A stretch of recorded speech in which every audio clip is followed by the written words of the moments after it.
Hello! This is episode 4.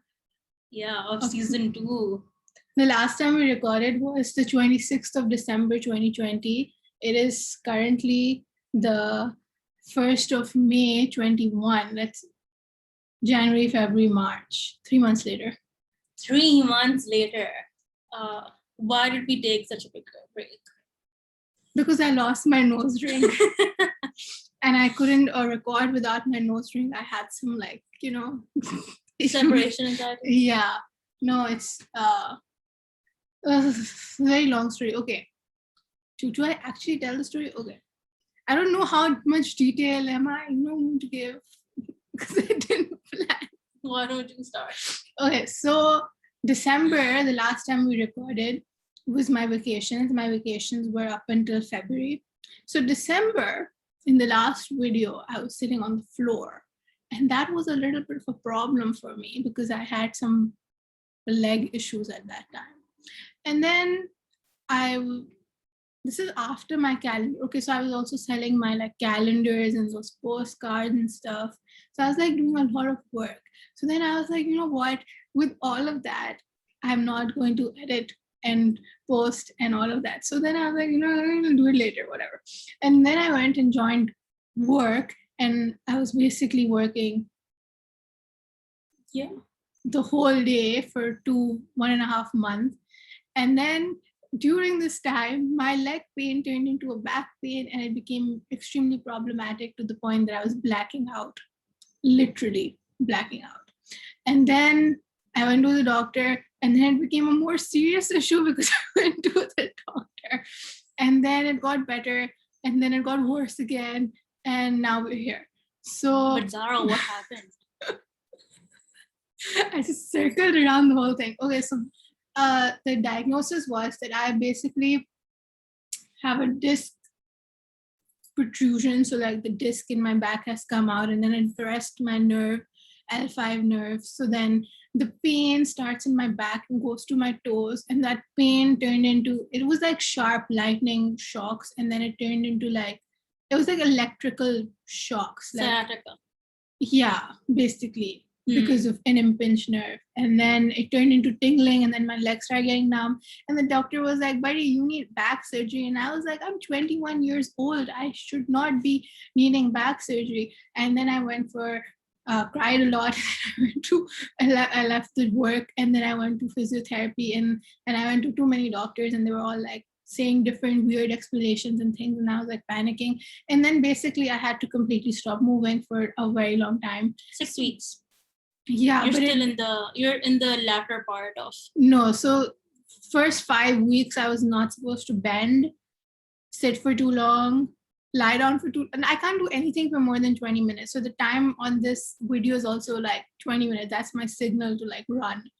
And then basically on the 5-week mark, I was almost better. I could walk and stuff, and then I don't know what the hell happened. And then basically it became so bad that I was on these heavy pain drugs that knocked me out completely for 3 days. And I couldn't even turn sides on the bed because that's how in much pain I was in. It became worse than what it was when it started, basically. And then, and then now here we are. This is 2 weeks ago that second relapse happened. So 6 weeks. So 5th week I relapse, and then 2 more weeks. So it's 10 weeks now ish. Bad. Just think of it as 10 weeks have passed by, and I'm still at the same point as I was a month ago. Literally. So right now I have to do exercises and pray to God that I don't need surgery.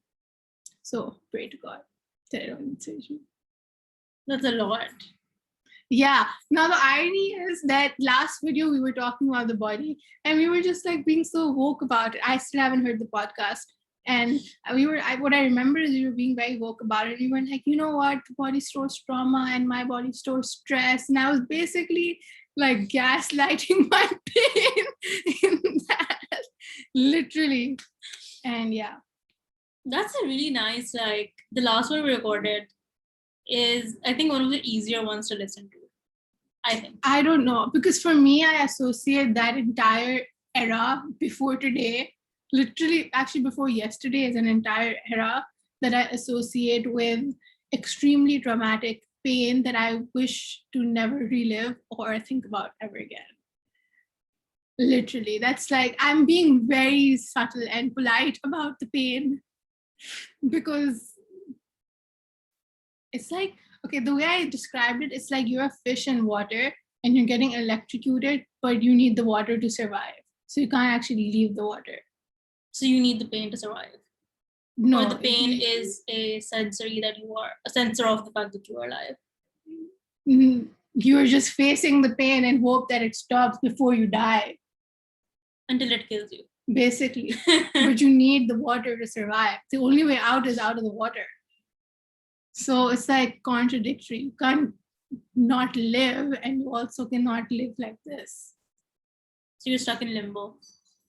In pain, yeah. Wow. That's as nice as I can be. And I have not put any lipstick or makeup in the last 3 months until today. So that's an accomplishment. I'm very proud of you. Thank you. And Big deal. oh my God, and my university started, and that's just too much work. And Vinash is like killer. And if I could sue, I would sue. I just looked at my like timetable and I'm like, oh shit. You need to get rid of that. I'm sorry. I'm so sorry, but it's horrible. It's just bad. If I get rid of it, then I Stressful won't energy. know what I have to do. Like the time you forgot about your exam. Yeah. Oh, so last semester, I was basically going through the same stuff but didn't know about it. So my body was crashing. Like basically, again, same symptoms, couldn't move, couldn't do anything. And in the middle of that, I forgot about my exam. I completely forgot about my exam. And then, yeah. And then I had to email her being like, oh! I'm master at like lying about extensions. So, because you have to give proof. So I just faked doctor reports now. Now I have a real one, but at that time I used to fake it. So yeah. It's unbelievable that you forgot about whole exam. You know what? What is funny is, I'm 21, right? And I have such a serious back issue. And then I was like, okay, it's so weird. And then the minute I started talking about it, a lot of my other friends started having back issues. Like this one over here could not get out of bed. No. I injured my back because I was praying too much. No, abruptly I got out like jhatke se ut gaye. Yeah. But I don't know when this happened or like how, because how do you injure yourself? By literally just waking up and getting out of bed. Yeah. But that happened. I had to take medicines and physiotherapy for a week. I still can't sit on the floor for a long time. I can't like continuously pray either for more than 5-10 minutes. Yeah. I need like back rest and then big breaks. So it's fun. It's fun studying with that. Yeah. I'm listening to this and I'm like, normal. So normal. Who else got? Zara. Zara. Yeah, she also had another one, not me. A lot of people think that when I refer to Zara, I'm talking about myself. I'm not that narcissistic that I would call myself that. But yeah, so there's another friend of ours who has back issues and nerve issues. And another friend, Anisa, also. Oh yeah, that's for too long. Yeah. That's been going on since like a while. Yeah, so my point is, and my physiotherapist is really nice, but he was like, a lot of the people who are having these issues, it's because of quarantine. It's because like you've been sitting in one position too long. You've been using your laptop to study. You don't walk anywhere. You don't do anything. You just go from one room to another and then you like collapse. And then even Zara's doctor told her like, all you need to do is work out and like move basically. I restarted yoga and it was really painful. Yeah. Like in the middle of it. So I can't do the entirety of the 1 hour because it gets too much for my back. But I tried it, and the one time I did for the entirety of 90 minutes, I died. Yeah, I'm not supposed to work out. You actually can't. You know what? Okay, so my favorite exercise is like weight training. And I cannot weight train anymore. Ever. Full stop. Ever. Really? Yeah, ever. Bro, my disc is out of place, right? So because it's out of place, it's weak. It's like a back of a 45, 50-year-old. A 55-year-old will never be asked to lift like 10 kgs off the floor.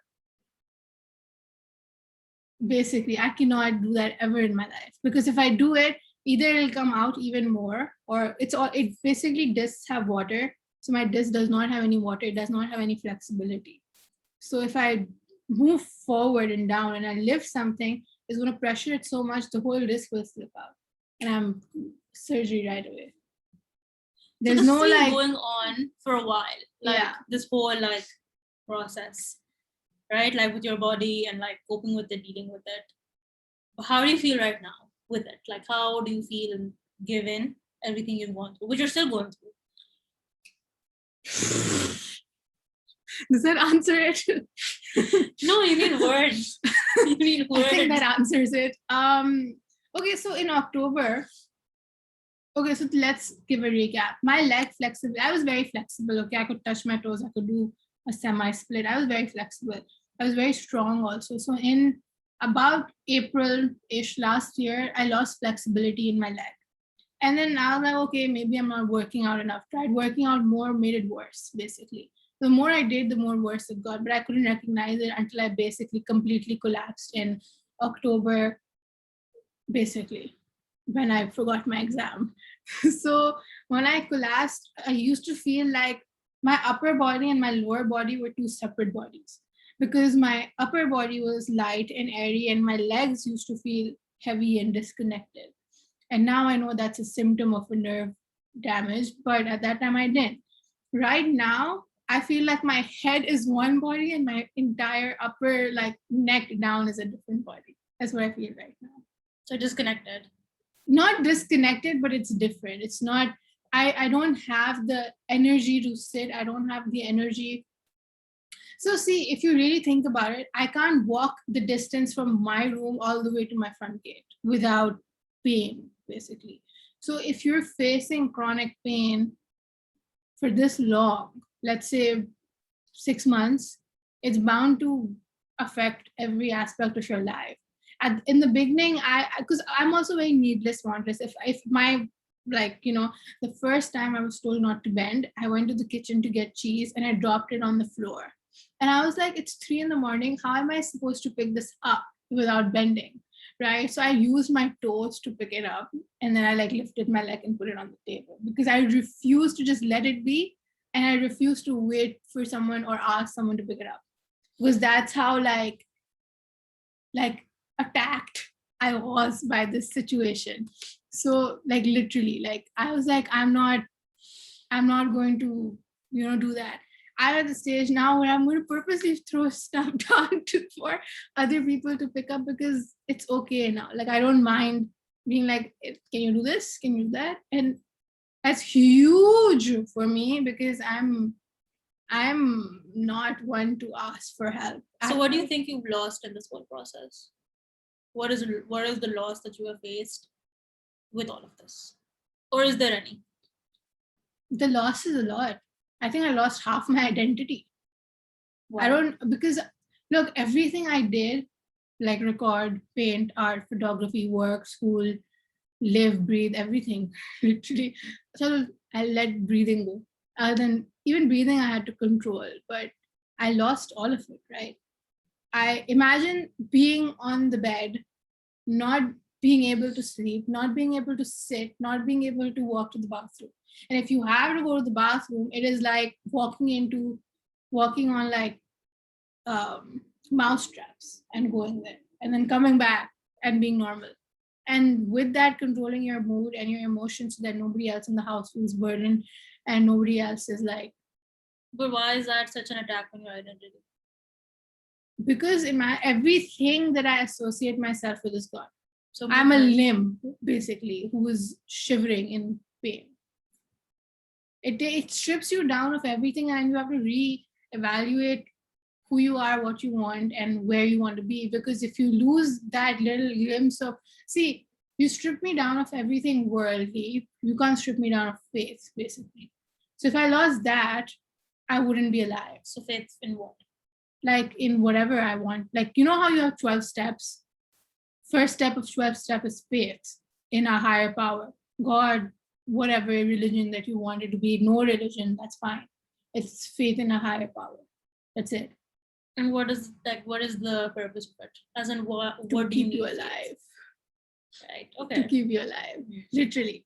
And that's how, like, if you look at 12 steps, that's the first step. You because see, you don't have any control anymore. You lose control, right?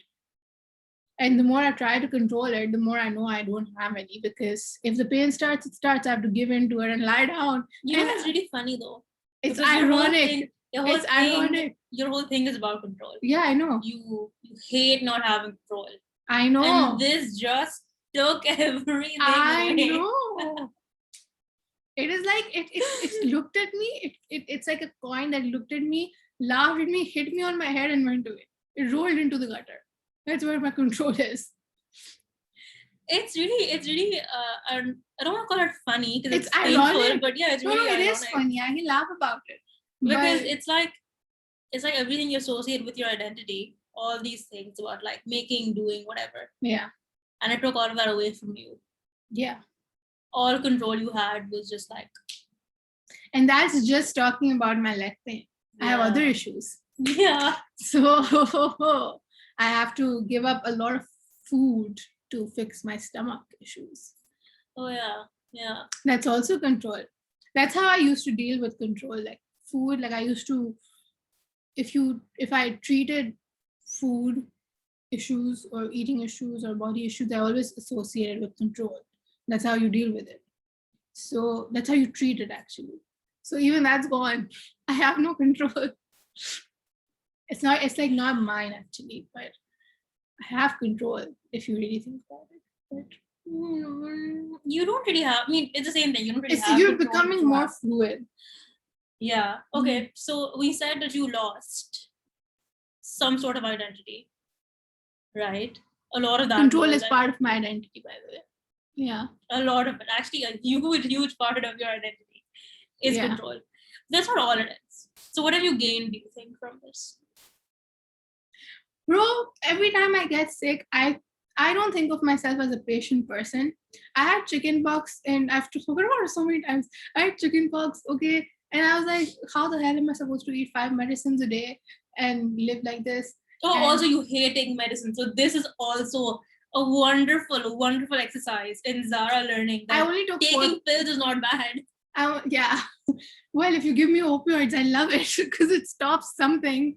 But yeah, even that I only took 4 times. I didn't take as many times as the doctor told me. I'm proud of you though. You hate taking medicines. The fact that you took something that someone told you to take is big. Someone telling me something to do, I will punch them. And now I'm here like, sure, whatever, cool. Bro, this is not even the worst. The worst is doctors, hospital. My biggest you gave me like pills, sugar, I still deal with it. Getting blood tests, going to a doctor, sitting in an MRI machine. That was really, really intense. Do you want to tell them what you like thought of during the MRI? Okay. First, what was the question before this? What have you gained? After what have you lost? What have you gained during this? Yeah, so my story was, I didn't know I was this patient. Same story. I didn't know I had this much faith and I didn't know I was this patient. Because I did give up at some point, but I'm pretty sure I didn't give up fully because I'm still here. So there was a point. It's not giving up. You just, when you're in that like cocoon phase, it's like that. I basically gave in to the pain and I lay down with it. Yeah. And those were not fun nights, bro. I was like, I just stabbed me. So like with something to divert the pain from one part to another. Didn't work, but anyways, what was the MRI? Okay, so when I went to the MRI machine, so I'm extremely claustrophobic also. Yay! And then when I went to the MRI machine, I was like, okay, fine. My head was still here. So I could like look up and put my eyes outside because otherwise I don't know how the hell it would happen. But it was just 20-30 minutes long. And every time I like thought about something, which is any meditation technique, any breathing technique, nothing worked. And they told me not to take deep breaths because they would move my life. body. So they were like, don't take deep breaths. And I'm like, fuck, because my whole system is breathing. And then I was like, okay, visualization helps, because it's okay. So what happens in the MRI? It's like it's sensory deprivation, because there's so many loud ting tong ting shong sounds that you lose sense of time and space completely. You lose sense of time and space. So you don't know where you're sitting. You don't know what is going on. You don't know who's there. And I thought it would be easy, but it's not. At least not for me. And now I'm like, okay, whatever. And I had to remove my piercings because of this, so I'm salty about it. But so I was laying there and I was like, okay, this isn't working, and I need to like calm down, because otherwise I'll start twitching, and that's not good. Then I have to repeat the whole thing. So then I started visualizing. Okay, what usually helps people and what they tell you to do is you visualize routes like maps. So you walk from one, like if I'm walking from my front gate to my room, how do I do that? What do I see? Focus on the details of what you see, because that diverts your mind and now you're mapping an entire space. So if I just think about my room, I'll close my eyes and think, okay, I have this pillow here, this frame here, this here, blah, blah, blah, blah, blah. And the more I did it, the more panicky I got. In fact, it was giving me anxiety. And I was like, okay, this isn't working. So let's go outside my house. Let's go to New York and let's walk on the streets of New York. Didn't work. Nothing was working. And then then I realized that zoning out helps. And then I started zoning out completely into thought, right? And what that thought was funny, because at some point, I don't know how it got there, but I was laying down, I was like, okay, also there's this gray line right above your head. And I couldn't look at the gray line without feeling like throwing up. So I would look like right next to it. So I was like a little tilted. The reason this is important is because I have to get like another MRI, and for that my entire head is also going to be in the machine. But I don't know how that's going to work, because God help. But anyways, so what was I saying? Yeah, so I started thinking about the grave, and I was like, okay, if this is the weight of a machine, imagine the weight of 6 feet of soil on your head. And that's all I could think of. And you know what? That's the only thing that calmed me down, was thinking about what it would feel like in the grave. Not that I want to die or any of that. It was like the opposite. I have a very different association with that. I don't think of it as a negative, sad thing. I think of it as a completion of life. So my association with that is a little different. It's like you mourn the loss of the person, but it's also part of life. It's like without that, like, reality doesn't exist, basically, because that's completion. It's a cycle. Yeah, so I don't have an issue with death itself, but it was funny. And I kept seeing like some sort of lavender looking flower, not lavender, not jasmine, none of that, but it was some sort of jasmine isn't even purple, but yeah. You know that flower? Yeah. The Pakistani's national flower. It's not purple. Yeah, it is purple. Isn't it? Jasmine is white. Yeah, you also get it in purple. Yeah. I don't know that. So I said it right. I Googled it because I was trying to find the flower. I couldn't find it. But yeah, I was thinking about that, and that's the only thing that zoned me out and kept me completely calm. And I was like, okay, great, works. And then I was like, okay, this is really dark. I was like, let's think about something else. And I tried to, and I started panicking. So I just went back to it. I think it's because of your association with it as a completion. It's also like, okay, it's fine. Yeah. It's one like finality that you can like bank on, I guess. Yeah. How much time do we have left? That depends on my back. How is your back? I need to stand. But anyways, continue. Okay. Okay. So you had the MRI, you went to the doctors, you did all of that. Yeah. Basically, you have to stand after 20 minutes. Yeah. Why is this like a diary? Okay, whatever. We can stop this. No, continue. Asha, so I was saying, so okay, fine, you did the doctor's visit, you had whole grave MRI process. I love. That was the most peace I've had. It's just ironic. Yeah. Okay, so now what? You said that before yesterday, it was like a whole other. Okay, so this is where it's like funny. This is application. Okay, so if you're living, do I explain the whole affirmation crap? Yeah. Okay. Wow. So podcast season 1, we started by talking about affirmations in some episode, and I'm like rooting. The first one. Was it the first? Yeah. I am. That's I am is the I later one. We talk about it in almost every episode. I specifically remember though affirmations being in the first one. I think I could be wrong. It's been so long. Yeah, I think it's in all of them. Yeah, but there was one. I think it's one of those have it for sure in more depth. Anyways, so I was thinking about it and I was like, okay, if I go back to my roots, right, there is nothing that cannot be fixed in the world, right? So after being in like pain and in a very dark place and losing half my identity and gaining it back and fighting the world and myself over every sort of control that I could ever think of and have, I was like, okay, let's reevaluate what it means. And I've done it before and I talk about affirmations so much, right? But obviously after a certain point, you don't do it all the time. It's not possible to do it all the time. It's hard to do it all the time. And affirmations basically you repeat, like the ones that I did was repeating a belief or a sentence like I am, let's say, healthy constantly until you start and you act on it. So it's like a two-way system. It's like once it's a thought you pair with an emotion. So what is the feeling that you have when you would be healthy, which is like, let's say you feel active or energized. So you think of the energy and you think of the thought and you pair it together. And then you do an action that pairs it together. So there's these 3 components that kind of link it together and it becomes one. And when you have that feedback over time, repeatedly over time, even if you believe it or not, even if it pains, whatever, at a certain point, your subconscious has paradigms, and the paradigms are systems of belief. So they're so ingrained in you and they're formed from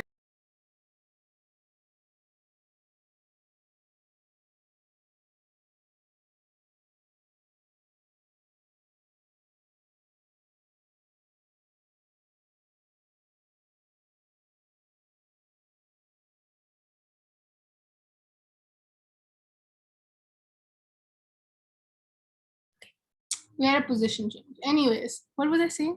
Yeah, so affirmations make a belief system in your head.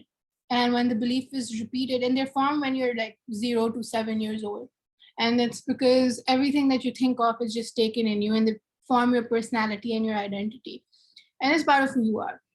So I was like, okay, let's go back to that. If I want to heal myself, I have to tell myself that I'm healthy, right? Because there's no other way out of it. And I was like, okay, the feedback my body gives me is pain. I cannot do any action that will.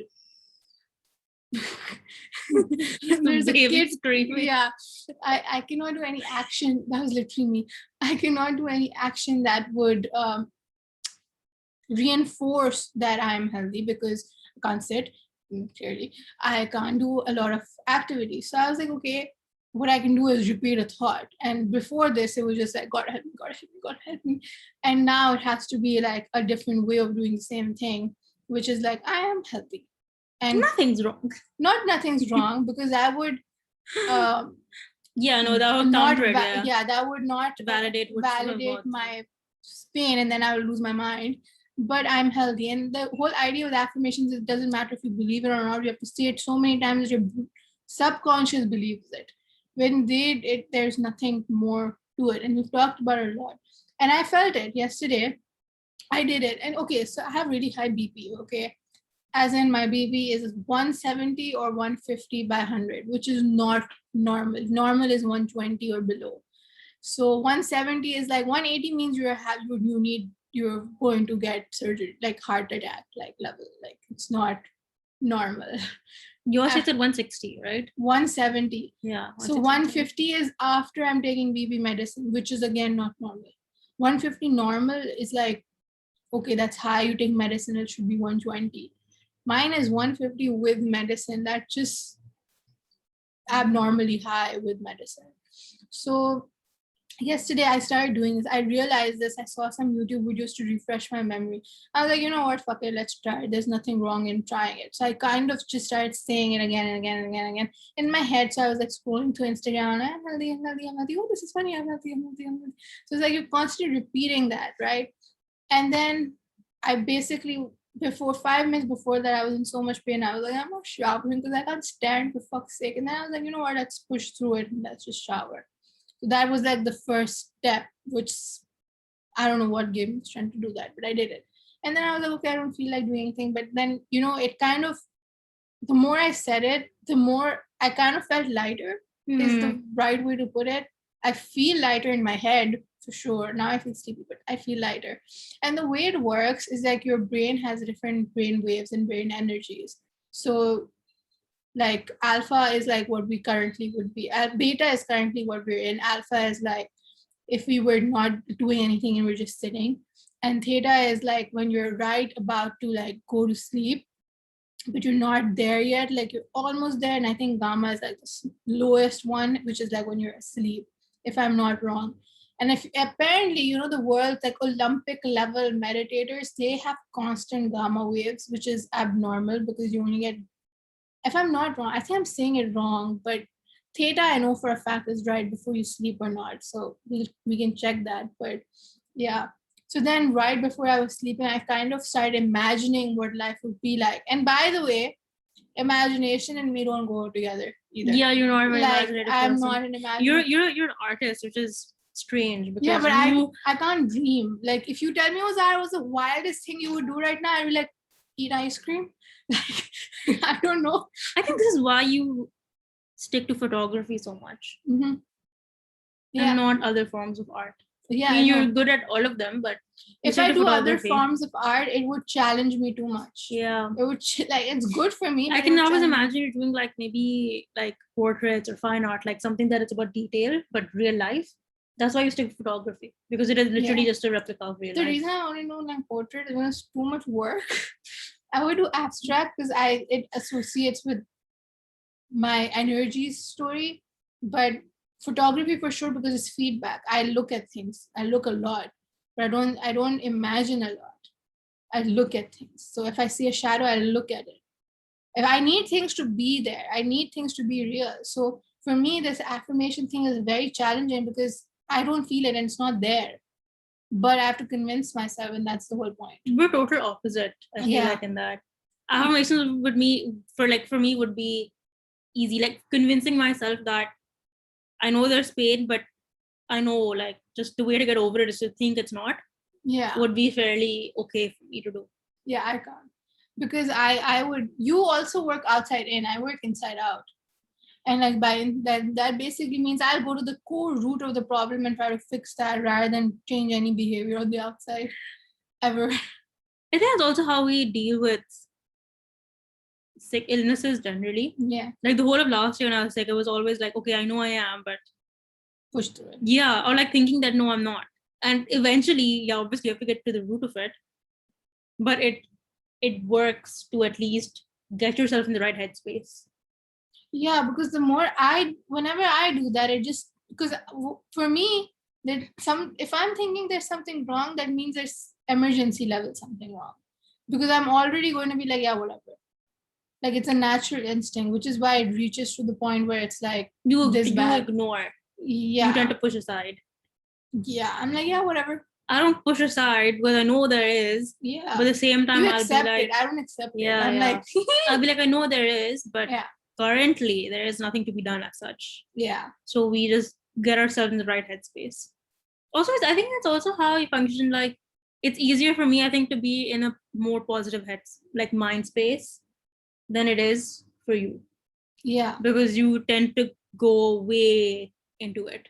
And my way into it will still be, okay, this, but I know that'll be fine. Yeah, I will spiral my way in and out. You will like be more cautious. Not cautious, you'll be more grounded. Yeah, I think it is what it's rooted in. So it's like, that's also personality-wise, I'd say. Like for me, noticing the positive always comes before noticing the negatives. Always. Yeah, not for me. Yeah. I'll always again, I'll notice the shadow first. Always. And then I like be like, okay, but grateful. Like I have the same like result, but the process is completely opposite. Process opposite. And it's harder for me. Yeah. Because if I'm in a really dark space, I'll be there for 3 days before I can see light. There's no way out of it because I'm there. So it's so interesting. It's actually pretty interesting. I just come to realize. How? Because, like you said, if you're in a dark space, you'll be there for 3 days before you can see the light. If I'm in a dark space, I know there is light even if I can't see it. But I know it's there. Like 110%, I know it's there because obviously I can't last. There's different levels of knowing, right? So like once like you know it on a day-to-day basis. I know it on a faith level basis. Like no, I'm talking about like as a matter of fact, because it's like for you it'll be, it's what I think is that those 3 days are like, oh my god, like that. But for me it's like it's impossible for anyone to continue existing in that state, right? It's not possible for someone to be in constant continuous pain or dark space. So fundamentally there has to be light. Yeah. So what I'm saying is I know that to be true. I know that in faith because that's how I get out of it. But if you ask me on that day and I'm like, shut up, get lost. Yeah, that's the, I think that's probably the difference. Yeah. For me, it's always like, I know these are the really shitty things that are happening, but I know obviously there is definitely there is, but that doesn't mean the spiraling is any less. Yeah. I think it makes it, I don't know, it makes it lighter. Yeah. I guess. I'm very like, I'm gonna grab it by like, its throat and be like, why are you here? And you'll be like, okay, why are you here? What are you doing? What do you want? And I'll be like, why are you here? It's literally what it is. Yeah. Like, Padma asked me, okay, once you get like out of the state, how are you going to reward yourself? And I'm like, huh? Reward? And she's like, okay, yeah, like just list a set of things that you want. And I'm like, a pillow, a candle? I don't know. What am I supposed to want? Am I supposed to want something? And I couldn't do it. And then I was like, you know what? I'm in the mood. Let's just write everything. So now I've written like things like I want a new camera, and I'm like, I don't know how I'm gonna get it. You know what? My brother told me this. This was, I don't know what we're talking about, but something came about like how it's tough to like pray every day, like namaz, because it's like everyone is like like we pray, not pray. Like it's not something that everyone like is really ever conscious about, but it's something like you make a point to do. And I was like, yeah, it's just like time consuming. It's just, I don't know why we just don't do it. And he's like, it's because we don't reward ourselves for doing it. Yeah. If you pray, it's not like you treat yourself, right? And I'm like, yeah, because you like it is, yeah. Why would you? He's like, why would you not? There's an actual theory. So this is Carol Dweck, like Dewek. Okay, and the theory is about a reward system, and hers is specifically about perfectionism. And they basically did the study and they tested kids, okay, and they were like, there were these kids who were given this math test, okay, that their kids also knew there is no way they could do it. Like everybody knew they couldn't do it. There is no solution. You can't do it. Not right or wrong. You can't do it at all. So there are two types of kids. One who like to do it because the process itself is so much fun, even though they know they're never going to get the answer, they still attempt it. And the other is like, screw this. And once they attempt it and they realize they can't do it, they give up completely. They don't keep doing it. And that's like, she relates it to perfectionism, but the theory behind it is basically this reward system that once you reward yourself for the little things and the process of it, you change the entire way that you behave. It's the same thing with the marshmallow test. You put a marshmallow in front of a kid and see if they're going to eat it or not. And if you eat it now, you won't get, if you don't eat it, you'll get 3 more. But if you eat it now, you won't get that because that's how the reward system works. Yeah. And it's also very, very innate. Like if you're doing this test with a 3-year-old. Yeah. So it is very like, so it's like, because satisfaction is inbuilt, right? Yeah. Like you want validation, some sort of reward. Yeah. So for what you're doing. Yeah, but that's the reason why you do that. And if you can learn to reward yourself for like getting out of bed, and brushing your teeth, even though those are normal things, you change everything. And there's another way it works. When you reward something, your brain releases dopamine. Yeah. And if you reward yourself enough, you get addicted to doing it. Yeah. You literally get addicted. There's actual research papers on this, which is why there are gym junkies and people who love to run and people who love to do things, because they get a literal high from doing it. Because their reward model is the process, not the goal. Yeah. Which is why if you look at these valedictorians, I saw this yesterday on Instagram. He was like, I worked for all my university to become the valedictorian, and I only felt joy for 15 seconds, and now I feel intense sadness because I missed out so much, because his reward was the end goal. Yeah. And that's why that's why they say that it should be the process that is rewarding. Yeah. Not just the end goal of it, right? Yeah. It was really interesting though. Yeah. Like imagine there's actual studies that talk about the reward model and how do you reward yourself? You just tell yourself, oh, good job. That's it. Or like when you're doing it, you're like, oh my God, I'm doing this today. Be proud of yourself. Yeah. Sure. it makes sense because okay, I remember doing this in London, that before leaving the house I would make sure that I made my bed every day, like no matter what, even if it's getting late or what. Yeah. Because the joy of coming home to a clean room and a well-made bed, unbeatable. Yeah. I would feel so much better every single day. Because I know, and I'm in like class, I'm thinking when I go home, my room is great.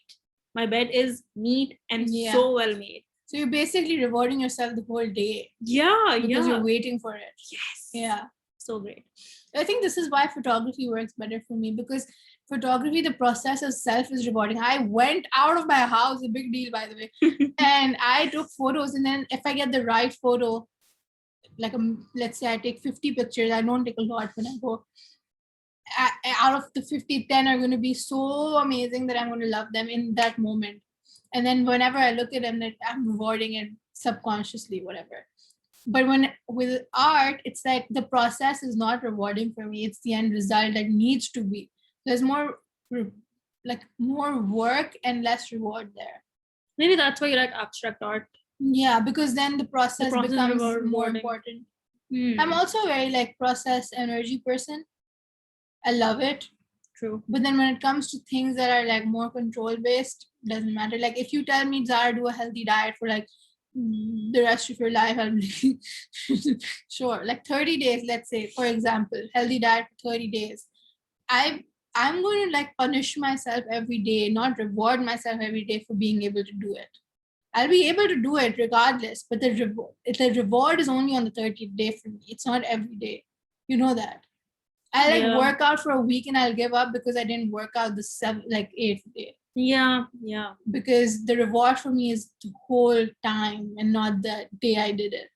And it's very hard to change the way you reward yourself. So then the reward, if ideally, would be the fact that you were able to work out every day. So the process of it and then how good you feel afterwards. Would be 20 times more because I worked out today. Oh shit, I worked out today. Mine, it doesn't matter. It's yes, you did it. Cool. Now what? Go do something else. It's more aggressive and passive and passive aggressive is what I meant. But it's more attacky than it is rewarding. It's not. That's why I struggle so much. But anything for your own self is aggressive for you. Anything that you do for your own self. Me as a person. Yeah, anything that you do for your own self. I'm very cutthroat. There's no forgiveness. Oh boy, oh my God, you know what? Okay. So right now I'm still in this mid zone, right? Let's say 5 months from now when everything's normal, I can walk and I can do everything like a normal human being can. Oh my God, that's when all this grave processing is going to start. That's intense. Yeah. It's really never due. For me, it's never during. It's always after. I don't think anyone can do it during. You can't process while you're going through it. I mean, I did yesterday a little bit, but yeah, but that's why it's not going to be the same later. Yeah, and I think you're also in that latter phase, not sorry latter, but and yeah, I hope so. It feels like it. Yeah, like the close to the end phase of what you've been going through. So it's not. Yeah, like considering if you say it started last year. Yeah. I feel like you're close to the end. Like you're Like getting if I think about the last podcast we did, I had not processed any of it. I had not felt. I think we talked about it. I don't remember what we said, but I know for a fact I was not ready. I was ready to accept that my body stores stress. I was not ready to accept that my body feels stress. And I feel like from the last podcast, like we talked about this quite a bit, like even when we went for chai and all of that. And I remember I kept telling you so much. I think we talked about this a good 3 times. Yeah, every time we met, we went for chai, we were talking about this. I told you, Zara, your body stores stress. You said, I have no stress. I said, it's not your mental stress, it's just your body day-to-day stores stress. Mm-hmm. It's like living, walking, breathing for you is stressful for you, like for your body. That's just it. And it will always be. I think I understood this on Thursday. Yeah. After everything, I've understood this now. Yeah. I remember we also talked about that same like punishment reward thing where you blame yourself for being sick and you put the burden on yourself for falling sick. I am a hyper responsibility person. Yeah. I did this. But it's not like you can't. It's the same thing I told you. Like you don't blame the child for the color of their eyes, right? So like you're sick.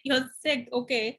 The burden is to get better. Like that's on you to do something. Yeah, but for me to get better, I have to accept I'm sick. So I will be like, it's my fault, man. And accepting you're sick means shifting the blame from yourself to just the fact that you are sick. Yeah. Oh, that's hard. Yeah. It I think for me, it'll just click when it does. I can't force that kind of. I feel like it clicked for you maybe yesterday, just a little bit. It did. I'm recording a podcast after fighting. Or why are we doing like we're like opposite? What do you call it? Like symmetry thingy happening. Asymmetry? Like the way you're sitting. Oh yeah, yeah. No, but it's good. I feel like I'm still not at the processing phase of anything in life, really. Are we talking about the same thing? I don't know. No, I feel like things are very surface still. For me, at least. Yeah, I think I was forced into it to not be surface. I think at a certain point something will happen and you'll have to face it. No, thank you.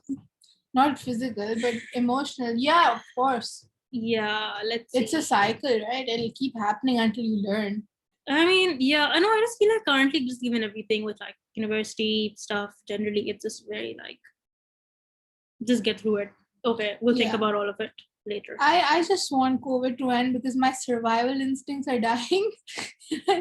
Like that's it. Like I can't do this for long. I need to like I want to travel and get out so bad now. Not just because I physically cannot walk, but like literally just get out. Yeah.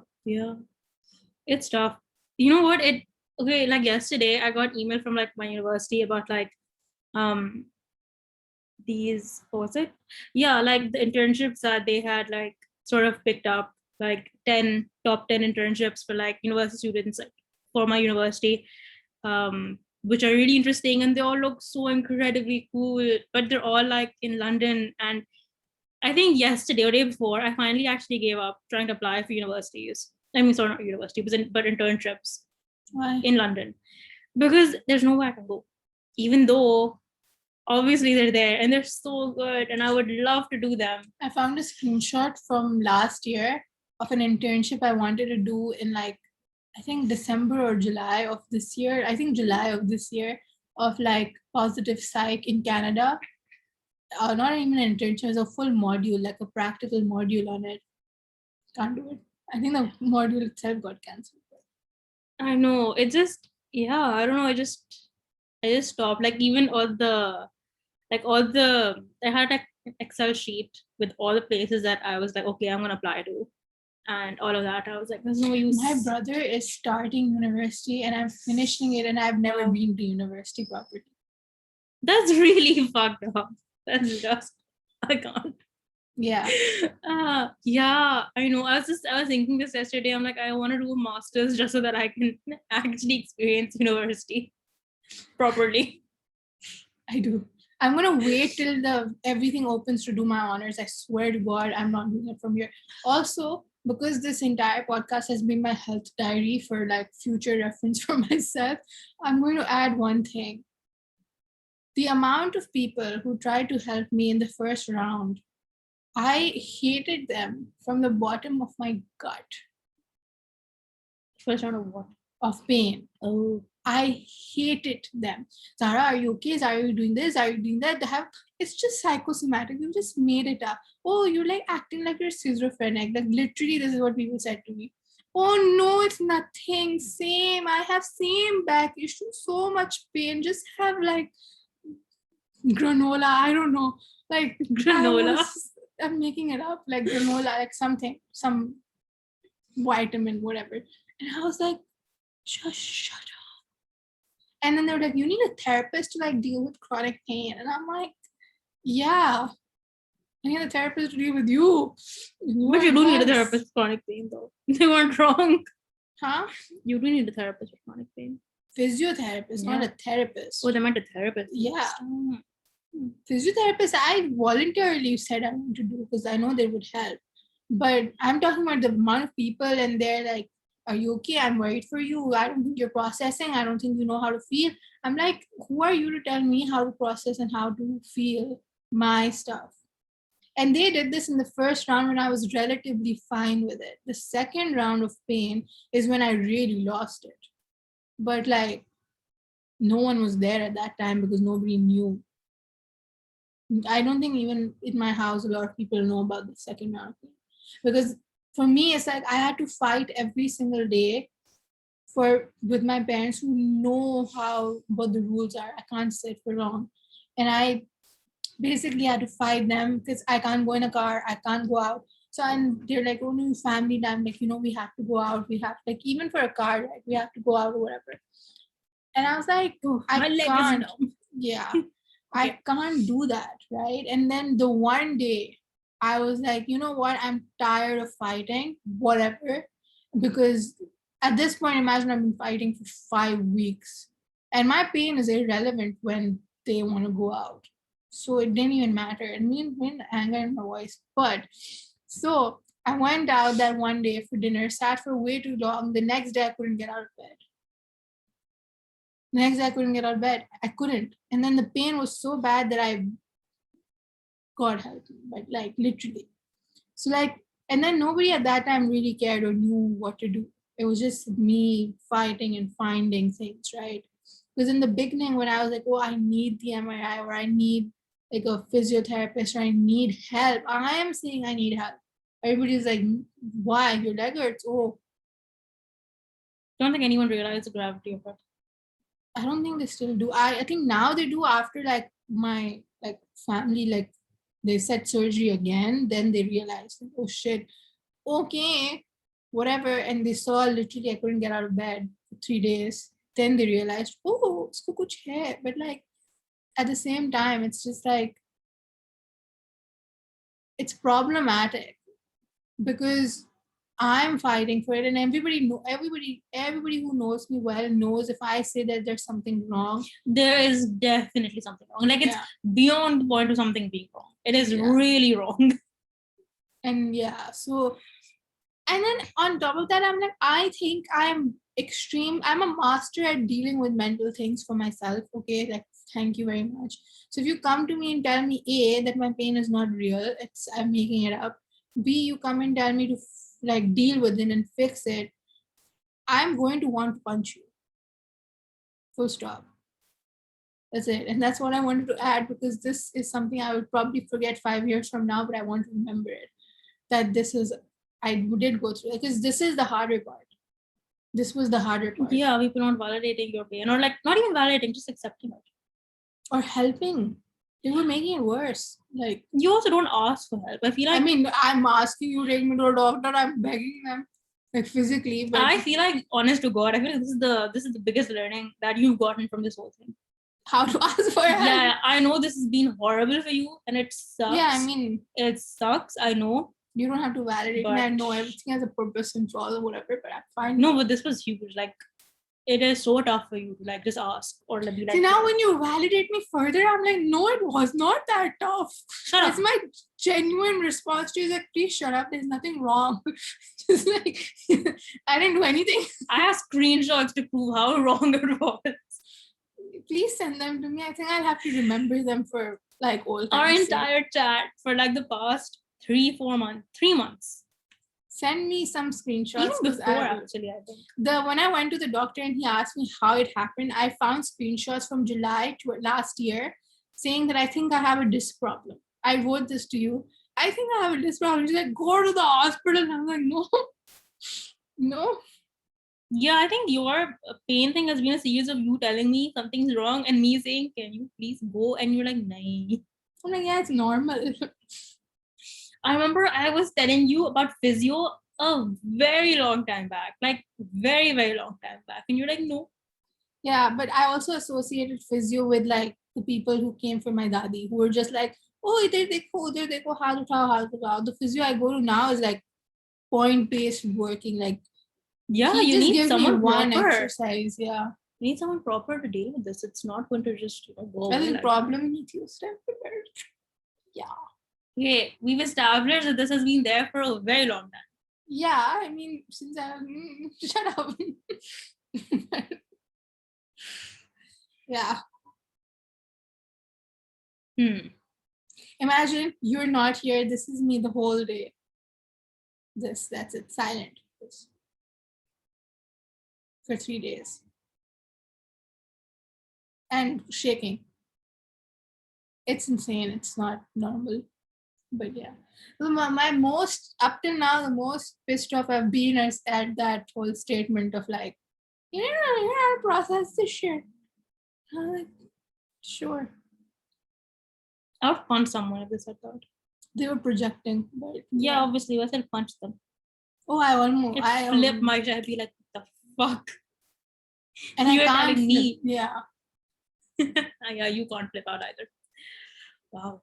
I told them, and I was like, he now is scared of me. That's good. Yeah, because he knows I will literally snap at any minute because I'm triggered. But yeah, it takes a lot to trigger me also, by the way. No, it doesn't take a lot to trigger you. It takes a lot to get a reaction out of you. You get triggered, you don't react. Fair enough. It's a lot to get a reaction out of you. Wow. Can't believe we actually recorded this. I think this podcast is pointless. We don't talk about anything of substance. That's not true. We do. We talk about That's what I think about every podcast. I'm like, kya bakwas bol ke gaye hum? But it's not, like, it doesn't matter. It's like a little diary. Literally. Yeah, which 5 people see, so I'm glad. Sure. Thanks. But yeah, okay, now I'm done. Okay. Now we need to study also. Yeah. What's the takeaway? Guys, validate your pain, reward yourself. Affirmations, hopefully they work for you. Hopefully I don't need surgery. Look at your face. She's like, you don't. You know that you don't. Why are you saying this? What? This last sentence. What sentence? What did you say at the end? What were you thinking? I'm zoned out. Okay. You're done. Bye. Bye-bye.